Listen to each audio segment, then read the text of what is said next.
Zoom line, Zoom line కావాలంటే ఇది కావాలి. We should use this. ఇక్కడ కూర్చొని మాట్లాడు.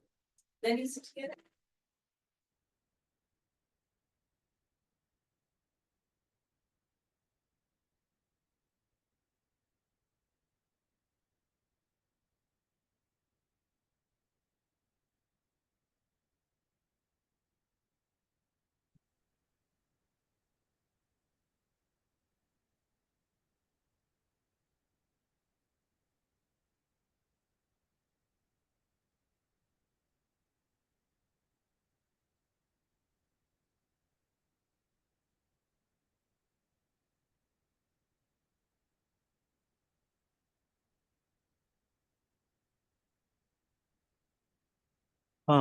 Very good evening to the panel. So, Professor Rajesh. Hello, Tommy sir. Finally finding some other place, right? Yeah, I was just trying to recollect in the last few minutes. Ah. How come you are there? And then I was little doubtful actually. Is it? It's the same person, don't worry. Uh, Okay, so how are things going?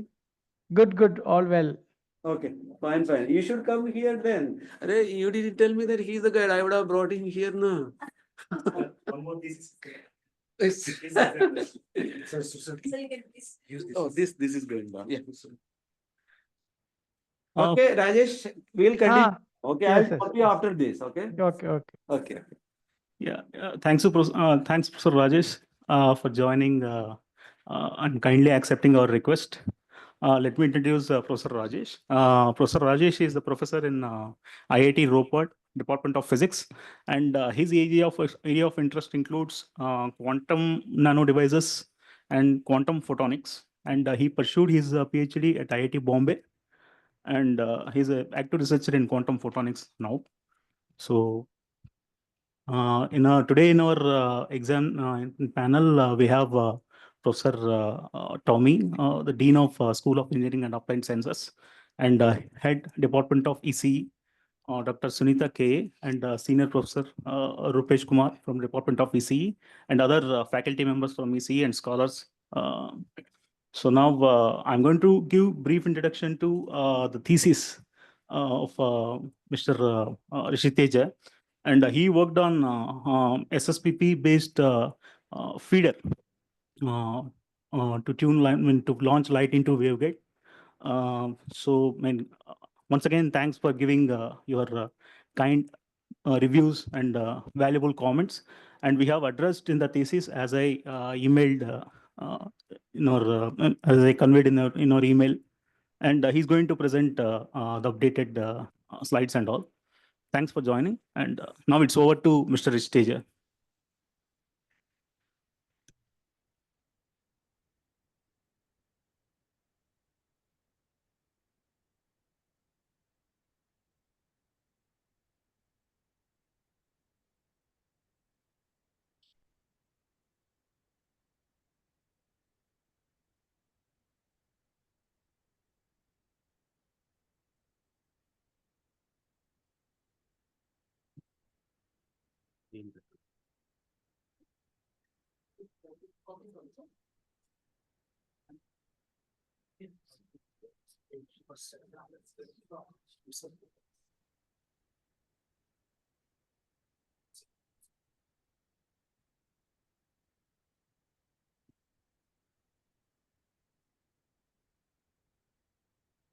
Yes.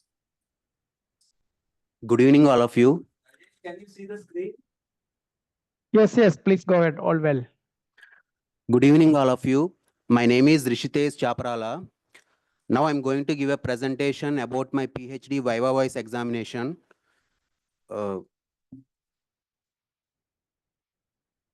First of all, I would like to say thank you. I would like to say thanks for being here, all of you, to listen my PhD presentation. And I would like to say a special thanks to my external examiner, Dr. Rajesh V. Nair from IIT Ropar, for fast evaluation of my thesis, and I'm very grateful for that. So let's begin my presentation. So here we go with my thesis title, So my thesis title is all based on spoof surface plasmon polaritons. So spoof surface plasmon polaritons, I have worked in spoof surface plasmon polaritons. Basically, surface plasmon polaritons are a type of waves that exist at the optical frequency range. So the word spoof added here. Spoof means we are just replicating the waves that are present in the optical frequency range down to the microwave or terahertz frequency range. So I'm replicating or I'm copying the same characteristics of the high frequency propagating waves to operate in the low frequency ranges. So that's the short introduction of spoof surface plasmon polariton. With that introduction, I will go ahead and I have done this research under the guidance of Dr. Srinivasulu Thupakula sir, EC department. So here are my course registration details. So it includes the PhD registration and registration IDs, DC members, everything, coursework details and pre-talk, pre-PhD Viva, synopsis submission and thesis submission. Now coming to the contents, it consists of total 5 chapters of my thesis. The first chapter mainly discusses the introduction and literature review. Introduction covers motivation and then it follows the literature. And chapter 2 to chapter 5 are my findings. I have worked on my research. It extensively explains my research work and followed by conclusions and future directions and references. So coming to the motivation of my research, uh, at there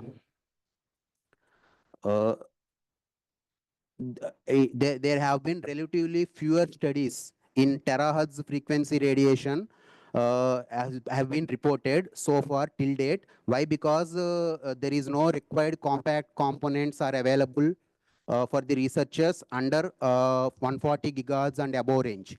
So researchers finds difficult to design planar integrated circuits or amplifiers and arrays of compact component devices under 140 gigahertz range and above beyond that. So therefore, there exists a vast research scope for the researchers in that domain. So here, bringing down the system cost is one of the major challenge for the researchers who is working in RF engineers as an RF domain engineers.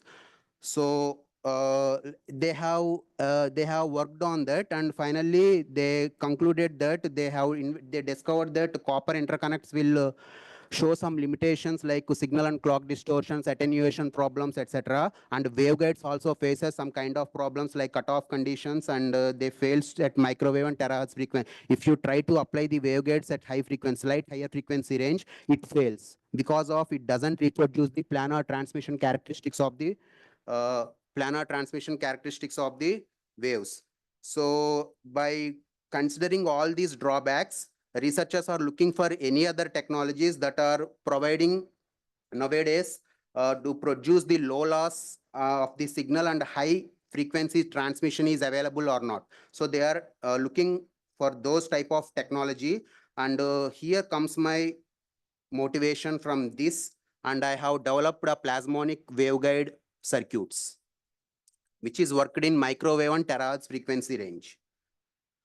So coming to my problem statement, at high frequencies, the development of efficient feeding mechanisms to feed the high frequency integration of terahertz circuits is quite complicated. So spoof surface plasmons, which is derived from surface plasmon polaritons, offers a promising solution for waveguiding and confinement of electromagnetic waves at high frequencies. So from that, I have started my problem, and I narrow down that to my research, and my research here investigates the SSPP feeding technique for those terahertz frequency circuits. And particularly, I have designed one SSPP waveguide is designed, and based on its S parameter evaluations, I have evaluated the electromagnetic field confinement through it. And after that, my study explores the application of, and moreover, and in addition of designing the SSPP waveguide, in addition, my study explores the application of SSPP waveguide to feed a high frequency dielectric rod antenna which is operating in millimeter wave band. That means high frequency EHF range. And after that, my research also demonstrates the extension of that rod antenna, dielectric rod antenna operation to lower frequency ranges, such as the microwave or terahertz range, which highlights the adaptability and practicality of SSPP feeding structures. So this is my problem statement.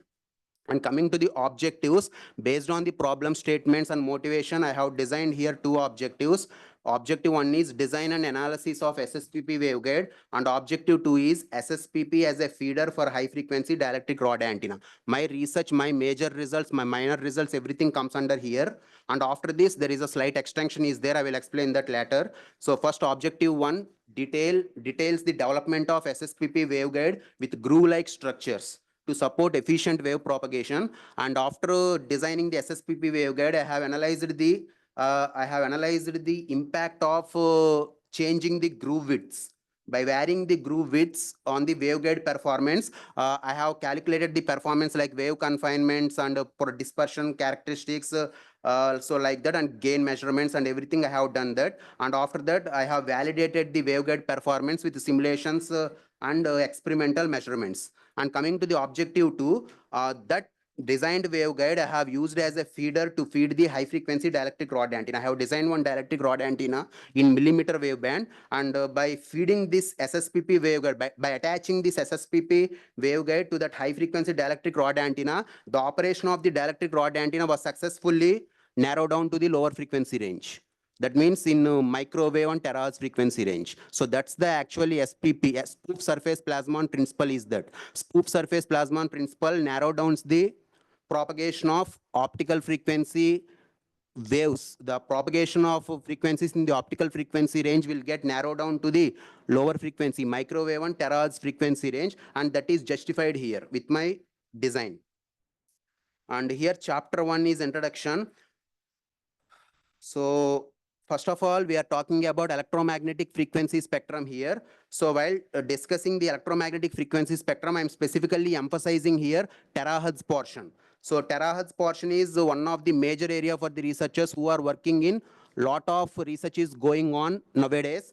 So generally we know that microwave 1 gigahertz to 30 gigahertz is my operating range for my research. I have produced the results, simulation results and practical results in this range, microwave range, 1 gigahertz to 30 gigahertz. And millimeter wave range starts from 30 gigahertz to 300 gigahertz. And there have been relatively different types of terahertz bands has been opened in different countries. And in India also, we are planning 6G and it is launching in 2030. And research policies has been framed and implemented. So in India also, around 26 to 27 gigahertz range, we are doing research, and policies has been formulated. And FCC, Federal Communication Commission, has allocated the frequency bands for wireless links at higher frequencies up to 300 gigahertz. So frequencies above 300 gigahertz, but they are not currently allocated for communication applications, mobile developments and mobile applications like that. So however, it is anticipated in future when research and development organizations will come forward and research more amount of inventions will take place in this frequency range, then the spectral requirement will be updated soon. We are anticipating that. And so as I have already informed, there have been relatively fewer studies in terahertz radiation till date. Why? Because there is no required compact components are available in this frequency range, the above 140 gigahertz. So there is a vast research scope exists for developing compact integrated circuit. When I am saying here compact, we are bringing down the system cost, for making compact integrated circuit. So that is one of the major challenge for the researchers in this area. And next generation radio frequency communication and sensor systems by default requires miniaturized and reconfigurable components to reduce the power consumption, cost and size. So copper interconnects have major limitations like signal and clock distortions, attenuation, crosstalk, and these are the limitations that are showing the copper interconnects transmission lines. So what is the alternative is that waveguides. So waveguides provides a better alternative, but however, it is also having some drawback, because if you try to reduce the size of the waveguide, then it will fails because of cutoff conditions. So there is a limitation on the cutoff condition of the waveguide. So we can't reduce the size of the waveguides. So then we need to check another. So another in the sense, these are all the popular guiding structures, popular waveguide structures that exist commonly. Microstrip line, coplanar waveguide, suspended strip lines, etc. But the common drawback here is that it fails at higher frequencies. It will operate at lower frequencies, but if you increase the frequencies to microwave or terahertz or beyond that, it fails, completely fails. So that is the drawback here.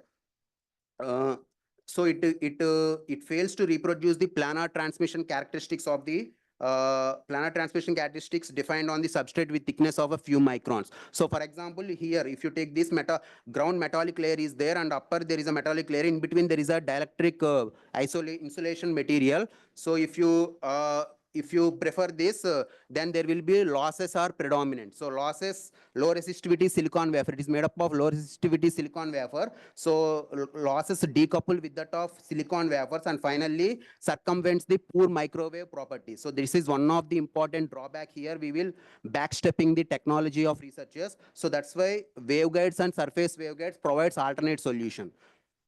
So if you talk about surface waveguides, these are the surface waveguides. So these are the popular millimeter wave guiding these are the popular millimeter wave guiding techniques that are implemented in the year 1981. Based on the dielectric insulating layer placing here on the transmission line, but still it will suffer the cutoff condition. So if you try to reduce the dimension of the core, I mean, here A and B is there. So A is the dimension of the waveguide, and B is the dimension of the slab. If you still try to reduce the dimensions, it suffers cutoff condition. So the wave can't propagate properly inside it, and the most of the energy gets spreaded out. So that is the drawback here. So that's why researchers are again worrying here to look for another alternative. They are looking. And finally, here comes the answer. Is it possible to launch an electromagnetic wave inside a waveguide that propagates along the structure? So the positive answer is there. That is known as subwavelength waveguides. So subwavelength waveguides gives us the proper solution. And here comes my research, plasmonics. So plasmonics is one of the important area which confines the electromagnetic waves through it. So what is if you look at this figure 3, it is the comparison of normal waveguides and plasmonic waveguides. So normal waveguides, optical fibers or dielectric waveguides, if you still try to reduce the size of the core, the wave energy gets spreaded out.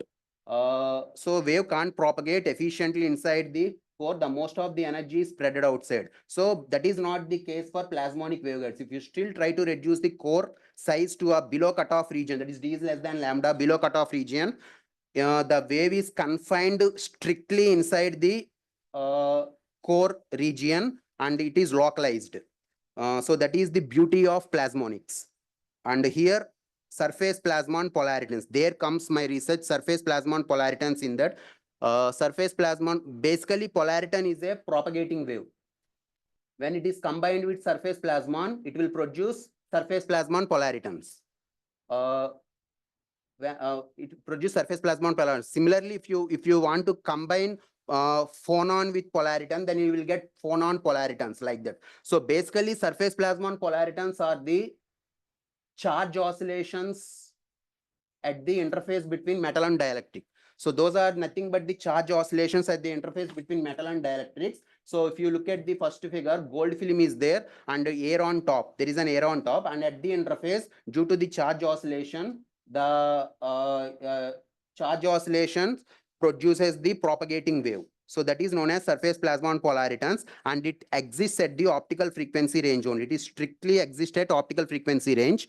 You will find this type of materials. So in optical frequency range, like gold films and metal nanowires, cylindrical nanowires, etc., we will implement in optical frequency range, and the characteristics will be present in that range only. So this is also one of the description. So at the interface, the wave energy is confined and it is decaying exponentially whenever it is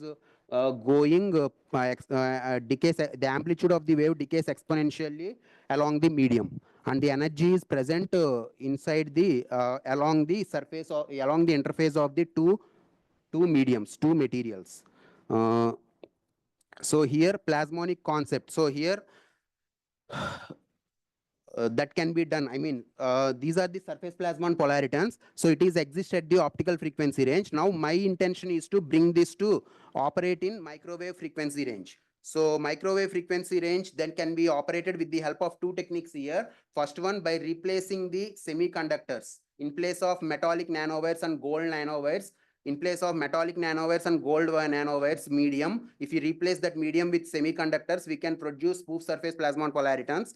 Somewhat we can reproduce, and exactly if you want to, then we can have to texture that metallic wires, the metallic surfaces. If you want to texture that surface of the metallic surface, then the electric field efficiently propagate through the metal side of the interface. So this is known as spoof surface plasmon polaritons. Metals whose surface has been textured in such a way that electric field is efficiently propagated inside the interface, or we can change the dimensions of the metal. By changing the dimensions of the metallic surface, we can produce the spoof surface plasmon polaritons with the help of corrugated grooves or slabs, or inventing some kind of voids, metallic voids. So like this. So this and all the mathematical analysis, I'm just skipping this. It will find in the literature background work.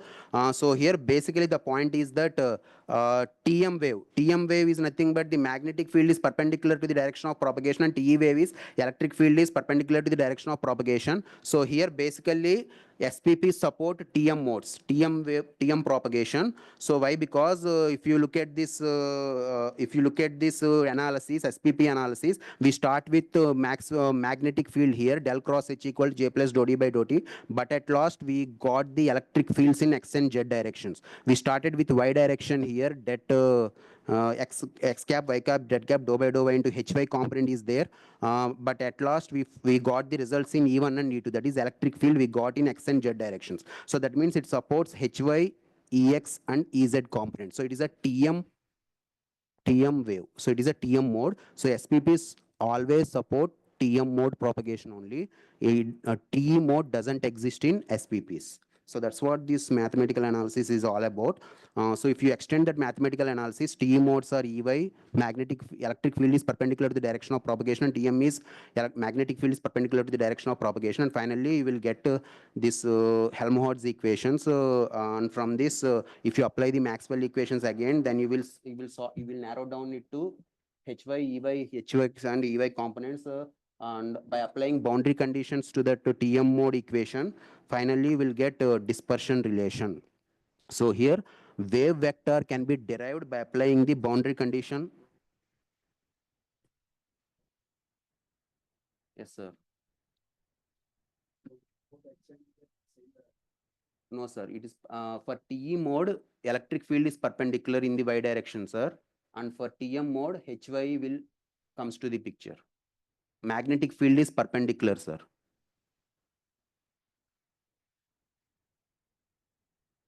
Yes, sir. Transverse, TM is transverse magnetic mode, sir. TE is transverse electric mode.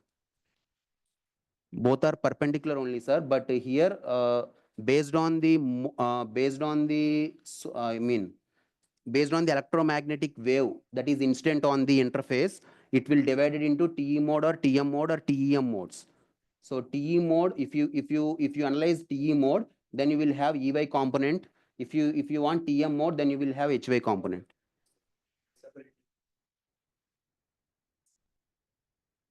So by applying boundary conditions to that equations, finally you will get a surface plasmon wave vector here.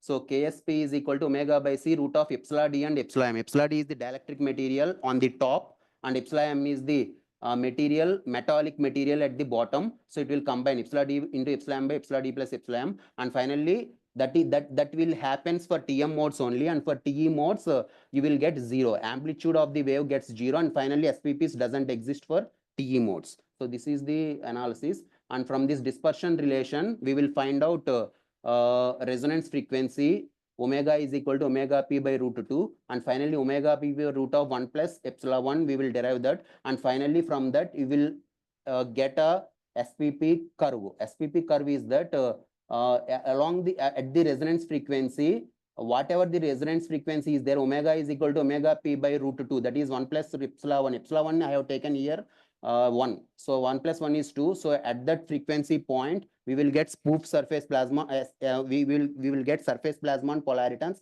exist at the below range only. And above range, above the resonating frequency, there will be no existence of surface plasma and polaritons here. And whenever if you increase the frequencies, then you will get propagation constant of surface plasma and polaritons higher. So Kx is higher compared to Kx is the propagation constant of surface plasma and polaritons, and K0 is the propagation constant of light line. So beta equal to omega by C0. Beta is nothing but Kx, beta equal to Kx or K0. K0 equal to beta. So actually, so beta is nothing but Kx, and Kx is the surface plasma and polariton propagation constant, and K0 is the surface plasma light line propagation constant, free space. So both will be diverges from deviate away from the SPP propagation constant deviates away from the light line. So this is the theoretical concept we have we can analyze here. And coming to this, I have implemented this practically. And limitations of SPP. SPPs are found in infrared and optical frequency. As I have already said this, it exists only at the infrared range and high frequency range only, and they do not exist in lower frequency ranges such as terahertz and microwave ranges. So at low frequency ranges, because the reason is that at low frequency metal behaves as perfect electric conductors. So instead of plasmas with negative permittivity, so due to that perfect electric conductor phenomenon scenario, these frequencies doesn't exist at the microwave and terahertz frequencies. So those are the limitations of SPPs. And what is the possible solution approach to design spoof surface plasma and polariton devices? So spoof surface plasma and polariton devices, as I have already instructed, as I have already explained that changing the geometrical parameters of the surface structures, we will get spoof surface plasma and polaritons, or by changing the metallic surface has been textured in such a way that electric field efficiently penetrates further into the metallic side. Any definition we can take here. And advantage of SSPPs. So SSPP supports strong field confinements. So the high confinement of electromagnetic waves exists at the SSPPs, and so due to that, no radiation losses.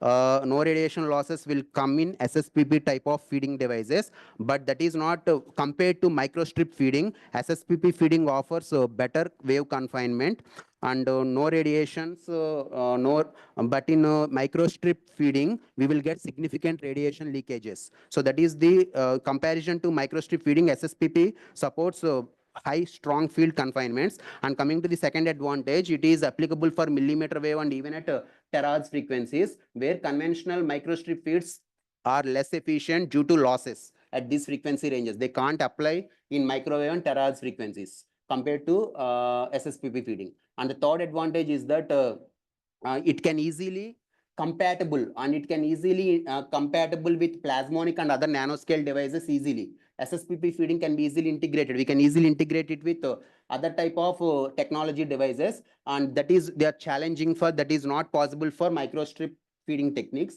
And coming to the SSPP, it has wide operating bandwidth. So using SSPP technique, we can produce the results up to 40 gigahertz range. So that is, these are all the popular advantages. And compact layout. So it is having a compact fixed layout and low fabrication cost. The fabrication cost is also very less because we need one PCB device only to fabricate the structure. Ease of fabrication. So these are all the advantages. And coming to the literature review, SPPs. I have started my literature with the surface plasma and polariton study. And from that study, I got these applications. And from this, surface plasma and polaritons, again, My intention is to design spoof surface plasmon polaritons from surface plasmon polariton characteristics. So in that aspect, I have laid a step forward, and here if you look at this, however, since metals act as perfect conductors in this frequency regime, if you read that point, since metals act as perfect conductors in these frequency regimes, they cannot support SPPs. So in order to address this limitation, plasmonic metamaterials have been proposed. So plasmonic metamaterials, different types of plasmonic metamaterials has been proposed. In that, from that we have narrowed down to spoof surface plasmon polariton technology. And here, spoof surface plasmon polariton was first invented by the author J.B. Pendry et al. In the year 2004. He discovered the spoof surface plasmon SPP-like modes exist at the microwave frequency range and terahertz frequency range by designing one waveguide structure with perforated and corrugated metallic surfaces having dimensions D, P, and H. So D, P, and H. If you make this D, P, and H to 0, then the curve will be a light line curve, omega equal to CK curve. If this D, P, H are non-zero, then only you will get that type of dispersion curve, and it is identified by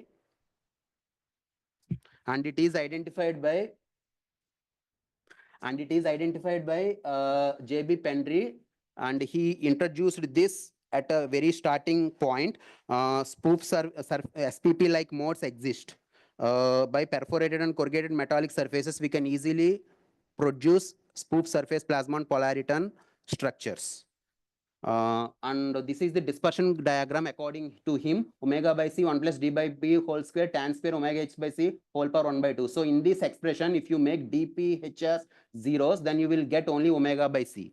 So that means there is no binding of waves on the surface.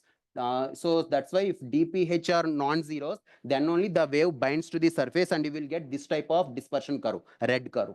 And this has been formulated by the scientist in one discovered. And if you simplify that, omega H by C equal to pi by 2, omega max equal to pi C by 2H, finally will get the maximum frequency C by 4H, that is the asymptotic limit. So that means whatever the unit cells we are designing here for spoof surface plasmon polaritons, they have to reside below this asymptotic limit only. So whatever the dimensions you are taking for the unit cells, the D, P, H and other dimensions, all the dimensions will be fall below this asymptotic limit only.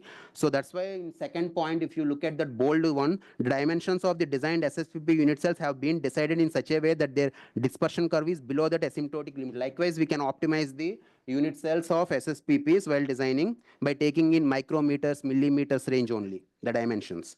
And coming to this decay rate, it all comes under literature, decay rate analysis. And here microstrip line and SSPP lines are there. Compared to microstrip line, SSPP offers better confinement. So that's why the red and green lines are very darker compared to previous microstrip line feeding. And coming to the mutual coupling and crosstalk, due to the ability of strong wave confinements, mutual coupling can be easily reduced with the help of spoof surface plasmon polaritons. So the adjacent nodes, what is mutual coupling is the sense, it's a type of loss that is take place due to the adjacent lines, adjacent transmission lines, and this can be highly identified in microstrip, densely packed microstrip circuits, and that can be overcome here in SSPP type of feeding techniques. Mutual coupling and crosstalk can be reduced here, and this is our next level of design. So here, easy to manufacture periodic chain of metallic box elements are taking here, metallic surfaces protruding. It is known as domino arrays. Domino arrays has been formulated here in the literature. You can find this in literature 46 number. And from this, these are all the different types of techniques of spoof surface plasmon generations. But actually, we are interested in planar waveguide technology. So here comes the planar waveguide technology here. Unit cells has been designed here for planar integrated circuits. And from this unit cell, we will understand to what to do, how to design waveguide, and how to move forward in our research will actually starts from here, designing a unit cell. Designing a unit cell is very crucial for the waveguide. These dimensions are all C2, C1, W, A, H, all are below the asymptotic frequency range only. And they have designed here 4 types of unit cells I have mentioned according to literature. So these are all the millimeter range of dimensions for those unit cells given here. And from this, I got the, I have analyzed the literature dispersion graph is like that. For different types of unit cells, we are getting different types of wave confinements.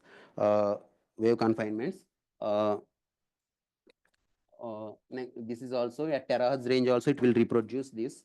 And coming to conversion of, this one is mode converter. So here, if you observe these figures, if you observe this dispersion graph, so here the wave vector of unit cell wave vector of light line, K0. K0 is, suppose, let us assume it as a K0, and K0 is the wave vector of the light line omega by C, and Kx is the wave vector of the unit cell, and both are deviating very far away with each other. So we need to match that. We need to match that because of RF and terahertz sources supports only TEM waves. So we need to convert the TEM waves into spoof surface plasmon polariton modes. So that means impedance matching is required there. So we need to match the polarization. We need to match the momentum and impedance and everything. We need to match in SSPP mode format. From TEM to SSPP mode, there is a conversion is necessary, and that can be done with the help of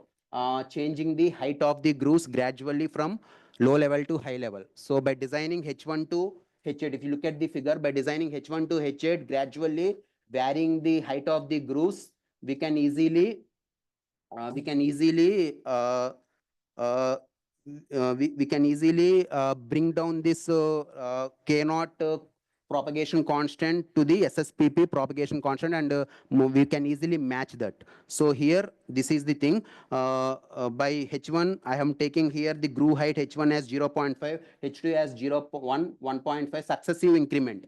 0.5 successive increment each and every step, 0.5, 1, 1.5. Like that, if I keep on increasing the height of the corrugated grooves gradually, I will match the free space wave vector to that of SSPP wave vector. So this is known as mode converters. Mode converters will do that task. And these are all the existed results, waveguides which is having here, and these are all the results we got so far. And if you compare all these results, in all these results, we can easily say the wave confinement is very, because the reflection coefficient is very high. So from very low, the reflection coefficient is very low. So that's why we will have better wave confinement in these results. So these are all the existed results you can find in 50 to 55 references. And this is the next, this is the another research work I'm doing. Up to this, my research is over as a thesis. And here I have developed one more SSPP application based on sensors. So SSPP applications are, it can be used to feed the high frequency antennas, and it can be used to excite the resonators. For resonators also, we can use SSPP type of feeding techniques. So here I have taken complementary split ring resonators and split ring resonators. So split ring resonators and complementary split ring resonators, we all know that complementary split ring resonators are a type of structures which it is etched on the ground layer, and it supports better less coupling, parasitic coupling effects than that of split ring resonators. So here, compared to SRR, CSRRs are efficient. So by using SSPP feeding techniques, I can excite this complementary split ring resonators also, and I can simulate the sensor performance. So it gives the better sensing capabilities. So in the first image, it is a SRRs, and in second image, CSRRs. So here 59, there is a SRR and CSRR comparison. SRR is we are not itching to the ground substrate, and here we are itching onto the ground layer. So that is the difference here. And this, I have excited it with SSPP feeding technique. And I will discuss that in my results. And from this chapter 2, my actual research will start. And here, SSPP waveguides. SSPP waveguides can be realized using SSPP waveguides can be realized using corrugated metallic strips on the surface, SSPP waveguides can be realized using periodically corrugated metallic surfaces from voids or gratings or grooves. We can design like that. So here actually it is of some categories are there like planar and planar and printed SSPP waveguides are there, metallic waveguides are there, and hybrid structures are there. So in my research, I have used planar and printed waveguide circuits. So what are the planar and printed waveguide circuits in this sense? So we are using planar and printed waveguide circuits means we are designing the metal in the shape of grooves or corrugated grooves or voids or slots we can implement here. And but in metallic waveguide technology, we can take slabs and gratings like that we can implement. And in another type hybrid technology, there is another method is there that doesn't matter now. So my research is on planar and printed waveguide technology only. So here corrugated grooves are nothing but periodic corrugations along the surface of the metallic surface. So metallic surfaces starting from H1 to H7, we are having mode converter is there, and everything starts from the unit cell. So here we need to design a unit cell. Creation of the the design actually begins with the creation of a unit cell and analyzing its dispersion characteristics. And after that, after unit cell is optimized, then we can implement the guiding structure completely. So this is my unit cell design. Metal is the top, metal is the ground, and FR4 is the middle. We can take any dielectric material based on our convenience. So I have taken here FR4 material because loss tangent is somewhat high here. That is the drawback of loss tangent of the material. But most of the research papers is having FR4 material. Most of the researchers will use that. So that's why I have taken this. And Rogers is perfect, I think, but it's okay. And I have implemented this and I have simulated and I got the dispersion graph like that. K0 is the light line and Kx is the SSPP dispersion graph. Now that thing is that we need to design mode converters here to match the momentum of K0 and Kx, So gradually by changing the height of the grooves from H1 to H7. So the next step is that mode converter I have designed here. H1 to H7 I have designed, then gradually, slowly for 0.5, we are getting a slight delay, slight deviation, and up to 3.5 to 4 mm, I got the exact matching with that of SSPP. This is my design, and why we use mode converters. The explanation is simple. I have explained that everything I have written here. And coming to this, next step is that next objective point is that width of the corrugated grooves. If the mode converter groove width must be increased from 1 mm to 2 mm. Next step I have done this from 1 mm to 2 mm. I have improved the mode converter corrugated groove width. Then what are the characteristics I got? I got this type of radiation fields here. So here cavity like structure is also possible by introducing a metamaterial wire on the beneath the corrugated grooves. If you introduce one metamaterial wire, then we can get a cavity like effect is also there in the propagation band. We can manipulate the SSPP wave in the propagation band, and that has been already done by the researchers in paper. So I'm not interested in that. So my intention is to get the confinement of the wave energy, and from that S parameter analysis, and from that feeding techniques. So that's why cavity-like effect is also possible. And by optimizing the groove width to the better level, we can easily enhance the wave propagation at the center. And these are the outcomes of my chapter 2. Waveguide, a complete waveguide design is there, and with 1 mm groove width. And next I have designed with 2 mm groove width, and I have simulated the result here. For 2 mm groove width compared to 2 mm groove width and 1 mm groove width compared to 1 mm groove width, the 2 mm groove width will have high wave confinement factor here. Reflection coefficient is quite smaller for 2 mm groove width compared to 1 mm groove width. And these are the fabricated device, and this is the measurement results I am showing here. And after this, chapter 3 is design of patch fed dielectric rod antenna. So here we have designed, this is the next level of my research, next step of my research in chapter 3. I have designed one patch antenna, and that patch antenna, I have simulated that, and I have mounted one dielectric rod antenna on the patch antenna, and I have simulated combinedly together, and then I will get the highest gain up to 8.14 dBi. So here, before doing all these things, first of all, we need to design the rod antenna. Dielectric rod antenna must be uh, uh, dielectric rod antenna must be tapered. The tapering can be done along the length of the portion. See, if you look at this image, the image clearly defines the measurements. L1, L2, L3 is there. L2 is tapered. L2 is tapered. D1, D2 is there. So here tapering is done. L1, L2, L3 is along the x-axis. Is along the x-axis. The dimension is there. L1, L2, L3 is along the x-axis, and D4 and D3 are along the sorry, L1, L2, L3 are along the z-axis. Sorry, L1, L2, L3 are along the z-axis. D4 and D3 are along the x-axis, and with tapering is applied on D4. Tapering is applied on D2 and D1. That is along the z-axis. That is along the y-axis. So here, if you look at this, D1 top solid substrate and bottom element both are tapered here of D3 and D4. D3 and D4, D1 and D2 are the initial elements, and D3 and D4 are tapering sections along the diameter of the element. We have tapered that in order to improve the antenna performance. So in order to improve the directivity and gain, I have tapered like this, and I have implemented this and I have mounted this dielectric rod antenna on the patch antenna surface, and I got the gain as these are the listed measurements.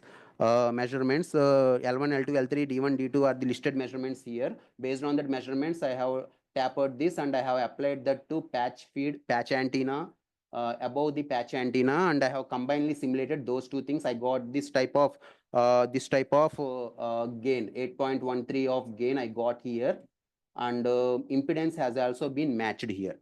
With the patch antenna, impedance is not matched properly, but if you insert dielectric rod antenna on the top of that patch antenna, we got the better impedance matching here. And actually it is operating in 56 to 65 gigahertz. That is millimeter wave band. So millimeter wave band, high frequency, very high frequency. So extremely high frequency, I think that range is EHF range. So 56 to 65 gigahertz, I have designed this.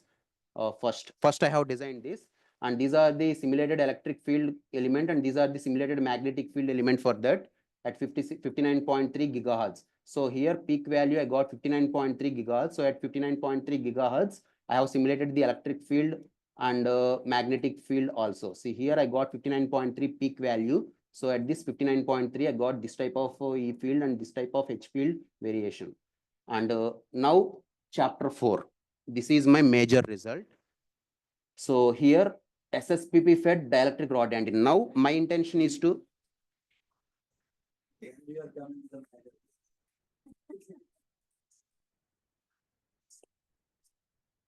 I will finish fast, sir. No, the major result you cannot finish fast. That is the time you have to spend time. Elaborate. Okay. Actually, I struggled a lot to get this simple result, sir. It take almost 1.5 years.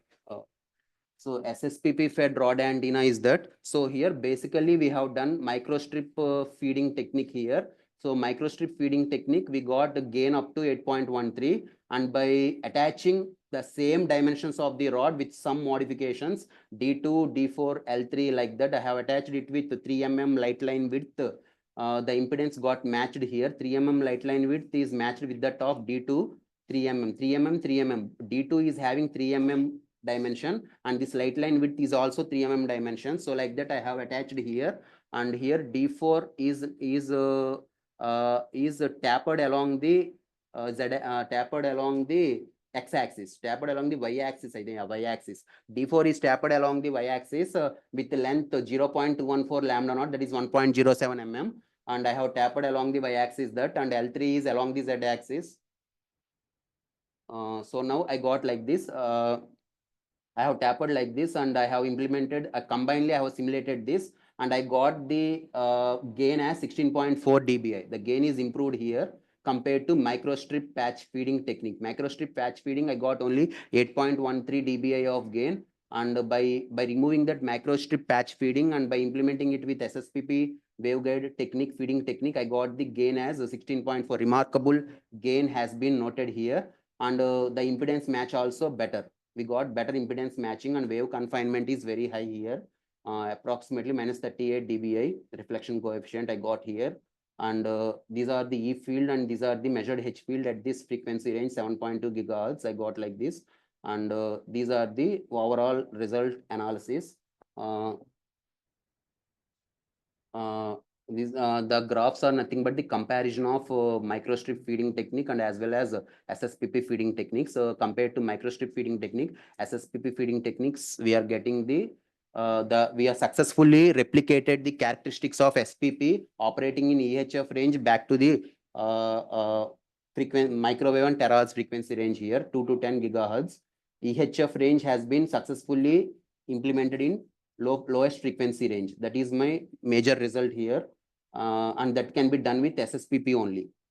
And here reflection coefficient measurement is there. So reflection coefficient measurement is, I have calculated the standing wave ratio here. In order to calculate the standing wave ratio, first of all, I have to calculate reflection coefficient and I got 0.165 on that.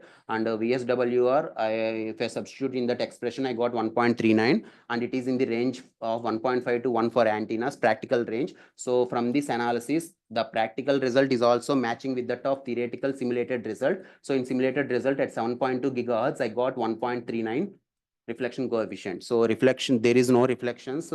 Reflections has been avoided here. VSWR is matching. So impedance is matched here perfectly. And these are all the existed designs. And from that existed designs, my design is 7.2 gigahertz. I got gain at 16.4 dB. The gain is improved here compared to other gain and other techniques. SSPP horn feeding technique, SSPP feeding techniques are there, and coaxial feeding techniques are there, plasmonic feeding techniques are there. Compared to that, my work gives us a higher gain, 16.4 dBi, and in bandwidth also 38.8 gigahertz, I got bandwidth percentage. And these are the simulated measurement results of reflection coefficient here. And those are the E field and H field characteristics I have done in SRM University lab, research lab. And here advantages are, advantages of my design is that it is simplified structure and the operating frequency. It can easily operate in 1 to 10 gigahertz range, this type of structure. And enhanced gain is enhanced more here, and it is cost effectiveness. And coming to the disadvantages, feeder length. This is one of the important disadvantage here. I'm working on that. Feeder length must be reduced here. And complex field interactions.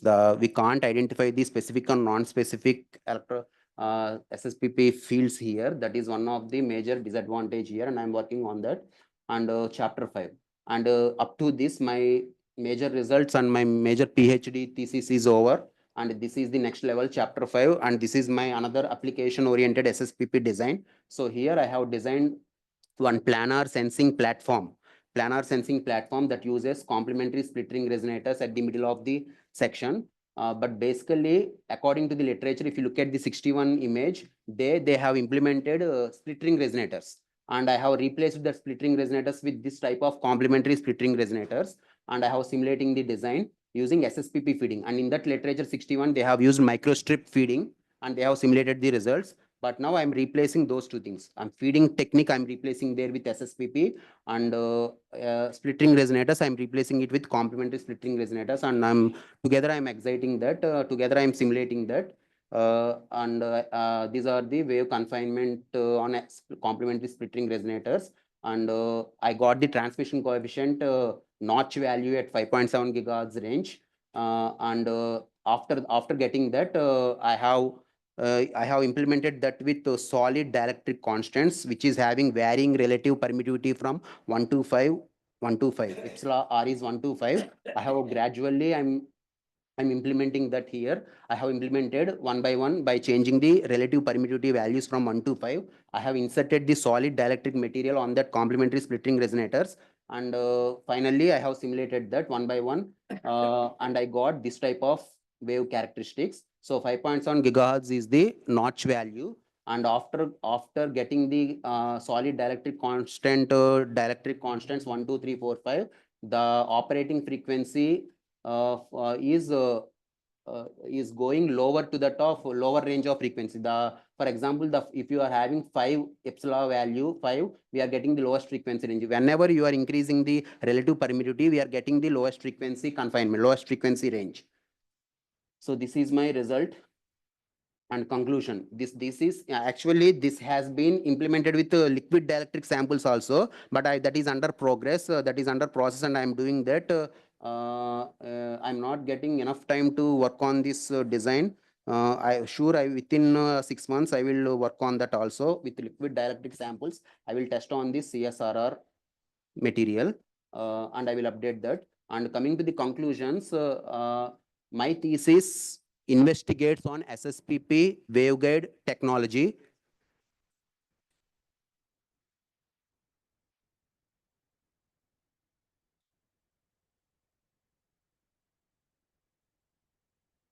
Future work. Oh, you are not given any future direction. Okay. Sir, in applications I mentioned, sir. Okay, no, then I think here. Wherever you are taking it to the. Yeah. Okay. So this thesis actually this thesis investigates the SSPP waveguide in terahertz and microwave applications. So it focuses on SSPP unit cell design, waveguide design, and high frequency dielectric rod antenna designs and everything. And the key findings includes that my findings includes that increasing the groove height. Increasing the groove height affects the dispersion properties, and by increasing the groove width enhances the field confinement. That's what we have done here. And after that, my research validates the SSPP dispersion characteristics, and it explores the SSPP based feeding for high frequency antennas and sensors. And finally, my findings will help in developing SSPP based antennas and sensor systems for the next generation of wireless communication and wireless communication technologies. It forms a basis in microwave and terahertz frequencies. So I can design SSPP based antennas and sensor systems with improved electromagnetic performance across microwave to terahertz frequency. This is my conclusion. And coming to my applications, here I have mentioned for future direction. I think the research is highly relevant to the current advancement in 6G technology and the exploration of terahertz frequencies for future wireless communication systems. So the focus on SSPP as a solution for low loss, high frequency signal transmissions will take us to the next level of communication technologies. So we can design more and more plasmonic integrated circuits in microwave and terahertz frequency range. So that is the future direction here. And these are all the applications. Spoof surface plasma and polariton based rod antennas are suitable for various applications like terahertz, millimeter wave, microwave frequency ranges. And apart from that, these are all the applications which falls under millimeter wave, terahertz, and microwave frequency ranges. Some of them are satellite communications. 5G we can use massive MIMO technology, and terahertz imaging also we can use SSPP based feeding techniques. And all these techniques we can use automatic radar technology also we can use SSPP based feeding techniques, and microwaves and wireless power transfer. These are all the some of the applications I'm mentioning here based on SSPP. And these are all the comments addressed by the external examiner, and I have addressed that. Acknowledgements. And I would like to say sincere gratitude to my research supervisor, Dr. Srinivasulu Tupakula sir, because the motivation he has given for me is very invaluable for my research. And I thank my external DC members and internal DC member, Dr. Gangireddy Salla, and external DC members, T. Srinivas sir and Vipul Rastoji sir and Amarjit sir, who evaluated my examination. And I thank Dr. Sunita Madam, Head of the Department of EC SRM AP, for organizing this. And I thank Dr. Ramesh Vaddi sir for providing moral support, and Dr. Divya Chaturvedi Madam for accessing the lab requirements for fabrication and measurement techniques. I thank her, and my colleagues, Mr. Imam Wali Sheikh, because without his collaboration, only our our findings has been, our results has been strengthened with his collaboration. And SRM University management for their financial support for 4 years, and my family and friends for their encouragement. And finally, these are my publications. I have 4 publications in SCI journals. Impact factor is 3.4, 1.1 and 1.1. And these are the other works, 5 publications. One is under review, and the conferences, there are 4 conferences are there. And these are the patents, 5 patents I filed and published. And in that, it will going to examination section for granting purpose. It is under progress. And these are the references. Thank you.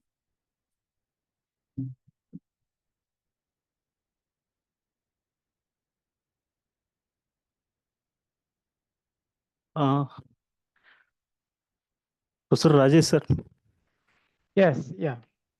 Thank you for the nice work. Okay, so I have given you a lot of comments in my thesis evaluation report, and I think you included those in the thesis, right? Yes, sir.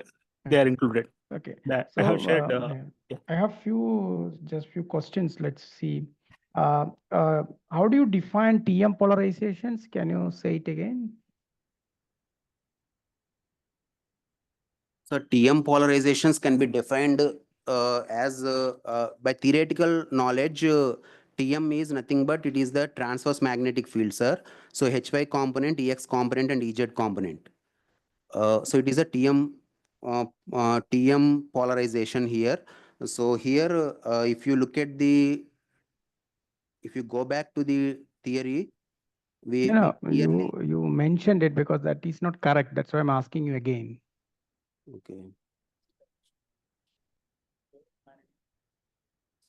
Magnetic field. So this one, sir, TM means HY. Magnetic field is perpendicular to the direction of propagation, sir. Okay. ED means the electric field is perpendicular to the direction of propagation. No, here- that is, see, whether you have a T or TM polarization, magnetic field or electric field is always perpendicular to the direction of propagation in free space or in a homogeneous medium. Yes, sir. So magnetic field should be perpendicular to the plane of incidence. Okay, that is called TM polarization. Okay, sir. Okay. And then only you get a perpendicular component of electric field that excite the surface plasmons. Okay, sir. Yes, That sir. is why physically you cannot excite surface plasmon using TE polarizations in these systems. Okay, mathematically Yes, can sir. prove that admittable solution is not there for TE, that you shown that the amplitude becomes 0. Okay, so that you should correct. Okay. Okay, sir. Okay. Thank you, sir. And in the introduction slide, you said about this plasmonic system, all these things can give sub-wavelength confinement, right? Yes, sir. Why we are able to get sub-wavelength confinement? Why can't I do it with an optical fiber, this confinement? In optical fiber, if you try to reduce the core of the size to below cutoff region, the wave energy gets spread out, sir. No. My question is, let's say I take a metal dielectric interface and I shoot a laser of some lambda. And you also said, everybody said there is a sub-wavelength confinement is possible. So what I'm asking is, how we can get this sub-wavelength confinement in the systems? What is that forcing it to confine at sub-wavelength?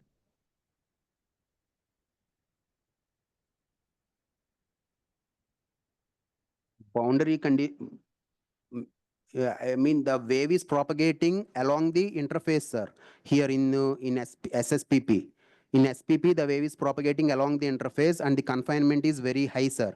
But in this type of phenomenon is not exist in optical fiber, sir. Entire core region supports the propagation, sir. Okay, you may look into it. You write down what is the wavelength of your surface plasmons once it excites in the system. Okay, that will clarify it. Okay, and can you go to slide number 36, 37?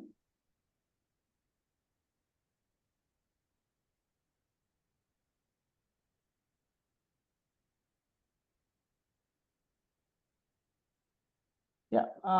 So when you confine this wave and how long you can propagate it, there is no loss in the system. Sir, come again, sir. So when you excite these surface plasmon polaritons and it propagate, how long these polaritons can propagate? There is no loss in the system. Actually, that is another technology, sir. That this has been developed with ultra thin films, ultra thin film based technology, sir. They have implemented here. Ultimately, there'll be some loss in the system, right? Because even if I excite a surface plasmon polaritons, I cannot propagate more than certain length, right? If you usually in a planar system, it's micrometer in the optical domain. Yes, sir. So that's why I'm asking, because when you implement this practically, right, those things will also matters. Okay. So, the confinement is high, sir, here. I think there is a losses, but mutual coupling and crosstalk can be reduced, sir, using SSPP concept. The confinement is very high in SSPP. Limited length. We can use it for limited length. Okay. Can I go to your slide 46?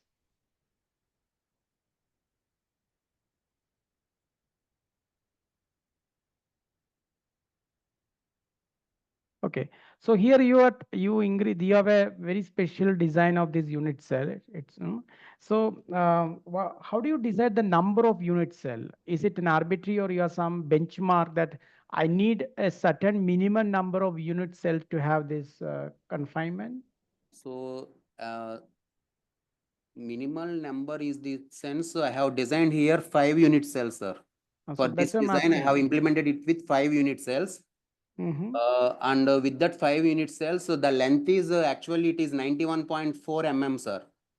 The Okay. reliability is the consistency of the result is if I take 5 unit cells, I got this type of confinement, sir. If I increase the unit cells, then I have to increase the mode converters also. Two Okay. sides. I have to implement it with H8, H7 like that. If I take unit cell, if I increase the unit cells for this No. 5 unit cells, I got this type of confinement. If I take 6 unit cells, so this wave can be varied. Okay, probably there should be some limit in some finite size effect also. And so you have taken all these ideal things. Did you also look at what is the tolerance level of these unit cell when I design this in an experiments? Tolerance level is very low only, sir, I think. Did you do it or you are just No, sir, I guessing? didn't look that minor findings. Okay. Major, I focused on major results only, sir. Okay. Can you move forward? I will implement that, sir. So can you move forward some confinement? You're showing some contour plots. There is a field confinement at the center.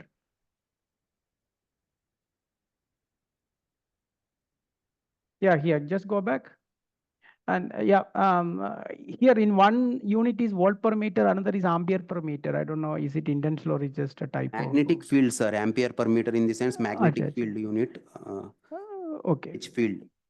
And so this one, how can I increase this localization at the center and in the system? Yes, sir, we can increase the localization at the center by modifying the groove width.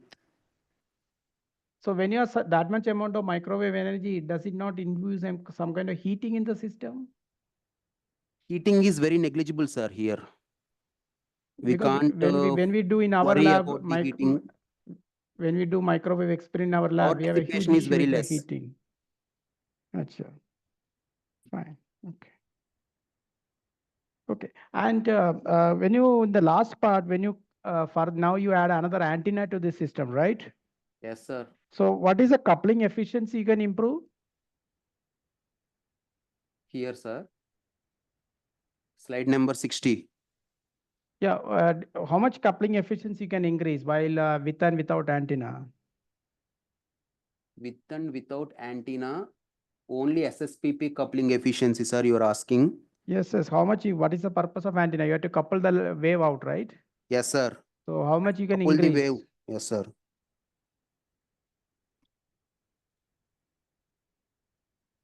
So the gain is getting here. If I take SSPP, if I take SSPP coupling with that of dielectric rod antenna, I am getting highest gain, sir. And if I take microstrip feeding with dielectric rod antenna, I am getting lowest gain, sir.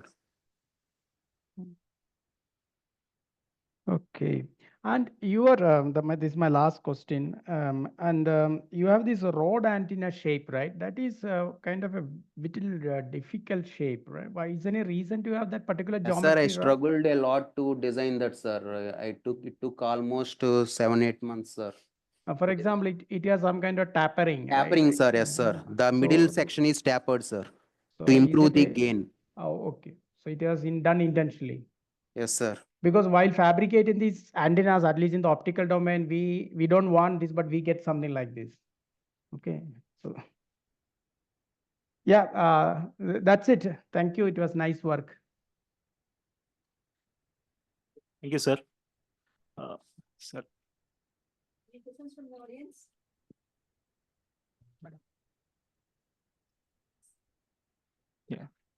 Sunita ma'am.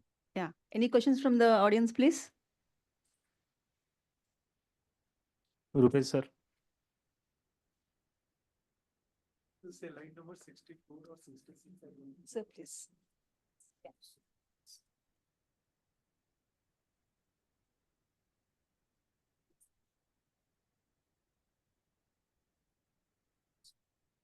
So you mentioned about VSWR is 1.39.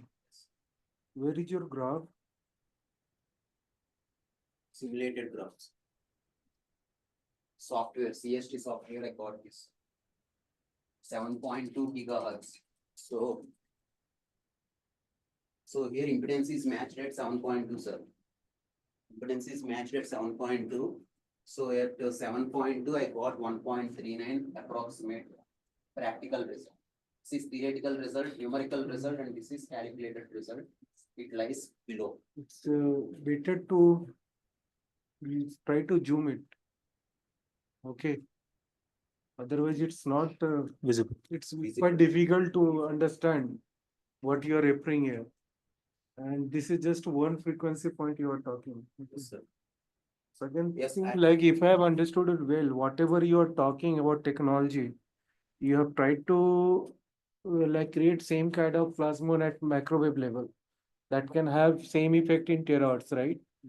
But you have mentioned so many times terahertz, but I have not seen even a single simulated result from your side. I can understand like we have limitation with measurement and all. But in simulation, you can do it and you can verify with this result at microwave. Have you done these things? Terahertz, I didn't implement it, sir, only at So microwave level. in that way, how can How you can say you- that your terahertz property is getting like you are like mimicking same kind of things at microwave? You can do it in simulation and whatever you have done through But literature fabrication at consists of- microwave, Yes, sir. Literature Yeah, you consists can of do it. both microwave results and terahertz results. sir. It's If I okay. have opted but if you microwave- do something like this, there will be no question at all. So we have initially we got results in the range of terahertz through simulations, not experiment. Initially, Sir is asking. So try Yeah, to we did. correlate present and compare those results if you have. That will be really good. Otherwise, okay, and the rest is okay, nothing.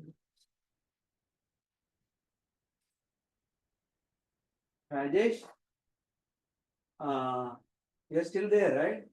Yes, I'm here only. Okay, since there are no other questions and can we just give him the degree? That's the question. Yes, fine from my side. So with the permission of the external examiner, I declare you as Dr. Chapar. Thank you.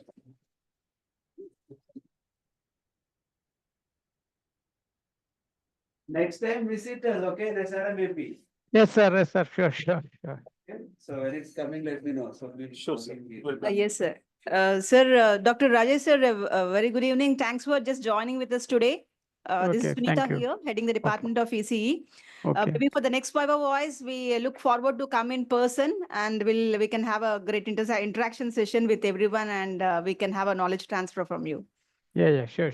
Yeah, thank you. Thank you. Thank you, sir. Thanks for joining. Mm. Next time we are expecting you to be here, sir, Yeah. physically, sir. It's nice to see Tommy sir after a long time, probably 15 years. So that's why you have to come next time here, okay? Yeah, sure. Sure. Okay, thank you. Thank you, Okay, sir. thank you. Sir, I will be sharing the documents. Yeah, sure, please. Your digital signature and Yeah, send. okay, Thank you, sir. okay, thank you.